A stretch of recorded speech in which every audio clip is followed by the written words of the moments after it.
దాసుని కిడ్నాప్ చేసింది జ్యోత్స్న అని పారిజాతానికి నిజం చెప్పేసిన కార్తీక్, జ్యోత్స్నకి ఊహించని షాక్ ఇచ్చిన పారిజాతం.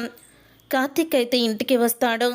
అప్పుడే ఇక పారిజాతం అయితే కూర్చొని తను ఆలోచిస్తూ ఉంటే, ఏంటి పారు, దాసు మావయ్య గురించి ఆలోచిస్తున్నావా అని అడుగుతూ ఉంటాడు.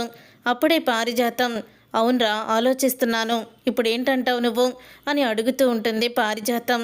నాకెందుకో జ్యోత్స్న మీదే అనుమానంగా ఉంది పారు అని అంటూ ఉంటే, రే కావాలనే నువ్వు నాకు అనుమానం కలగాలని, జ్యోత్స్నని నన్ను విడదీయాలని, మా ఇద్దరి మధ్య మనస్పర్ధలు పెంచాలని నువ్వు నాటకం ఆడుతున్నావని నాకు తెలుసురా. నువ్వు ఎన్ని చెప్పినా సరే నేను నమ్మను అని అంటూ ఉంటుంది పారిజాతం. అవునా పారు, నువ్వెన్ని చెప్పినా నమ్మవా? అయితే చూస్తే నమ్ముతావా అని కార్తీక్ అయితే అంటూ ఉంటాడు. చూస్తే నమ్మేదేంట్రా అని అంటూ ఉంటుంది పారిజాతం. చూస్తే నమ్మేదేంటా, ఒక్కసారి చూడు అని వీడియోని చూపిస్తాడు. ఇక వీడియోని చూసి షాక్ అయిపోతూ ఉంటుంది పారిజాతం. ఆ రోజు సీసీ కెమెరా పనిచేయలేదు, కానీ తర్వాత పనిచేసింది. అప్పుడు ఈ వీడియోని నా ఫోన్లోనే దాచుకున్నాను. ఈ విషయం నీకు చెప్తే ఎక్కడ బాధపడతావు అని నాలోనే దాచుకున్నాను. కానీ నువ్వే నా మీద నిందలు వేస్తున్నావు. జ్యోత్స్న మాటలు విని నువ్వు నన్ను అంటున్నావు కాబట్టే జ్యోత్స్న గురించి నిజం బయట పెట్టాల్సి వచ్చింది. ఈ వీడియోని తాతయ్య కానీ మావయ్య కానీ చూపించానంటే ఏం జరుగుతుందో తెలుసు కదా. కానీ ఇప్పుడున్న సిచ్యువేషన్లో వాళ్ళని బాధపడడం ఎందుకులే అని నేను చూపించడం లేదు అని చెప్తూ ఉంటాడు.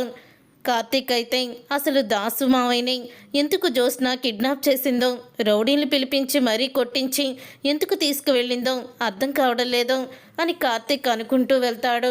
నువ్వు మాత్రం జ్యోత్స్న అని అడగొద్దు, తరువాత నీ కొడుకుని ఏదైనా చెయ్యొచ్చు అని అంటూ వెళ్ళిపోతాడు.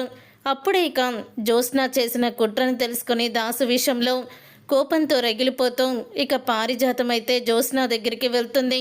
జ్యోత్స్న దగ్గరికి వెళ్ళి జ్యోత్స్న పీక పట్టుకొని, నా కొడుకు సాయంత్రంలోగా నా ముందుండాలి, లేకపోతే నువ్వు ఇంటి వారసురాలువి కాదని, నాకు ఏమైనా పర్వాలేదు, నన్ను ఇంట్లో నుంచి వాళ్ళు బయటికి గెంటేసినా జైలుకి పంపించినా పర్వాలేదు, నువ్వు ఇంటి వారసురాలువి కాదన్న విషయాన్ని సాక్ష్యాలతో సహా నేను బయట పెట్టేస్తాను అని పారిజాతం జ్యోత్స్నకి ఊహించని షాక్ ఇస్తుంది.